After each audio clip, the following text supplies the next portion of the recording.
5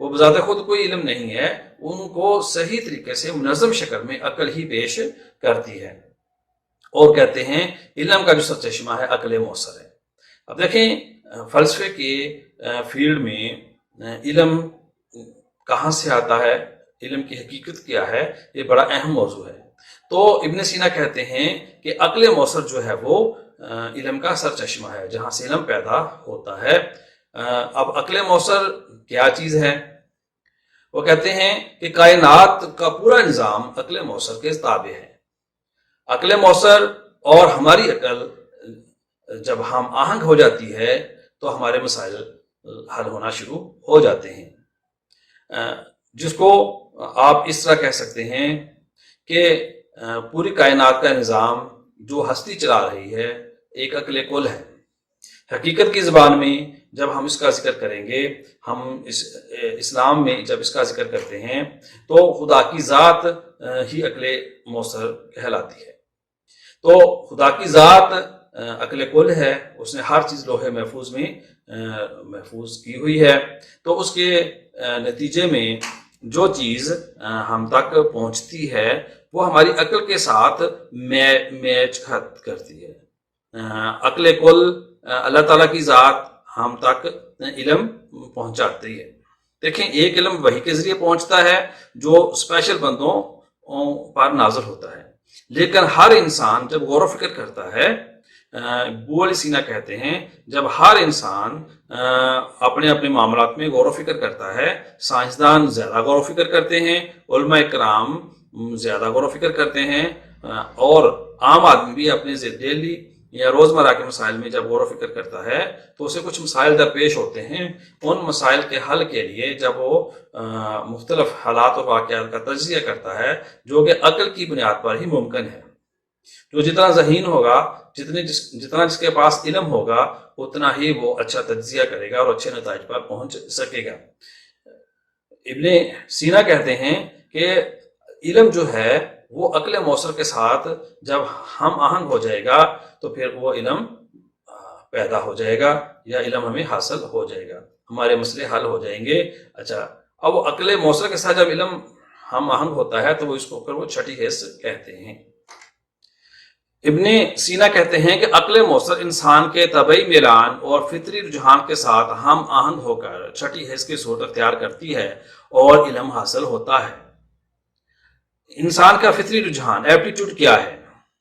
وہ کن کاموں میں خوشی محسوس کرتا ہے یا جن دلی طور پر ہم پسند کرتے ہیں، تو پھر ہم اس میں بہت زیادہ محنت بھی کرتے ہیں، غور و فکر کرتے ہیں اور اپنے مسائل حل کرنے کی کوشش کرتے ہیں۔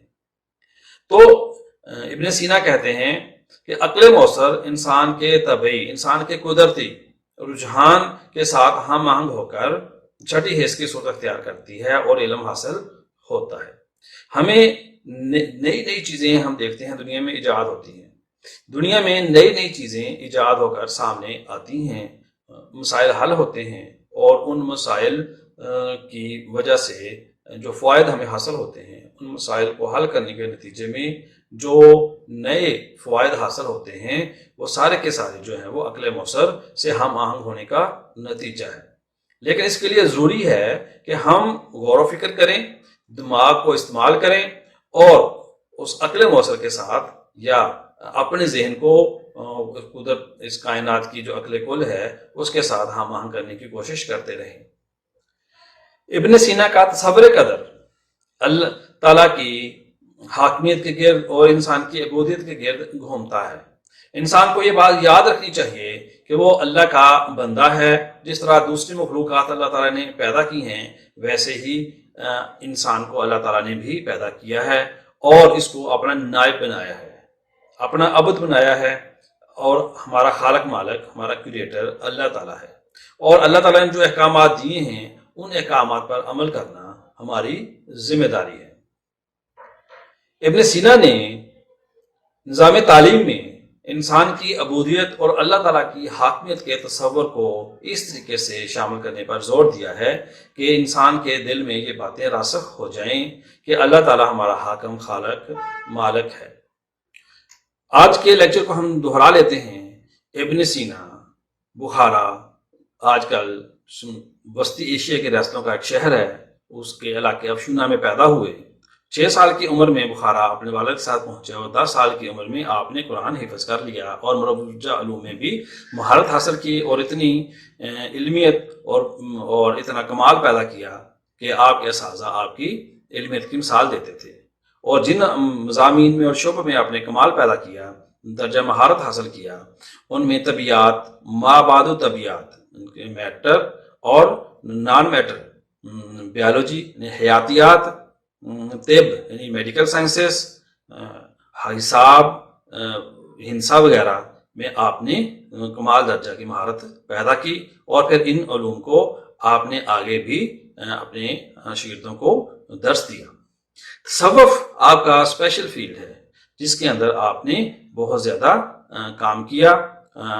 آپ تصوف اور طب کی باقاعدہ تعلیم دیا کرتے تھے۔ آپ کے تصور تعلیم میں سب سے اہم بات یہ ہے کہ آپ کہتے ہیں کہ علم حاصل کرنے کا سب سے بہترین ذریعہ عقل اور استدلال ہے۔ استدلال دلیل جو جدید سائنٹیفک میتھڈ کی بنیاد ہے۔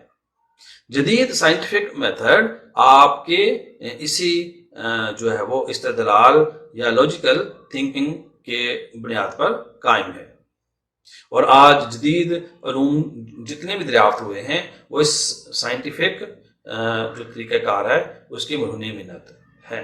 اس کے بعد آپ کہتے ہیں کہ جو ہماری عقل ہے وہ حواس خمسہ سے حاصل شدہ علم کو پروسیس کرتی ہے، منظم صورت میں علم کی صورت میں پیش کرتی ہے۔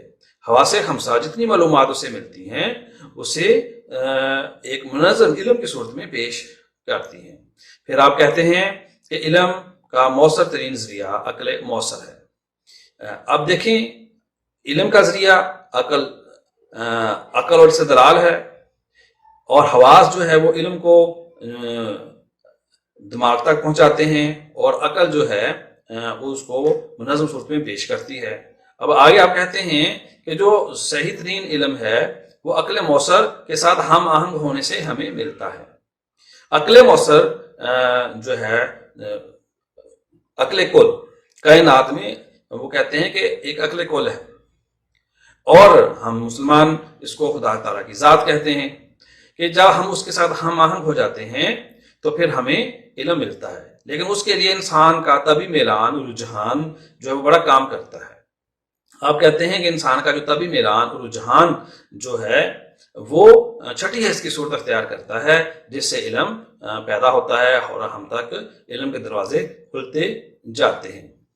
اور اس کے بعد آپ کا جو تصور قدر ہے وہ اللہ تعالیٰ کی حاکمیت اور انسان کی عبودیت کے گرد گھومتا ہے۔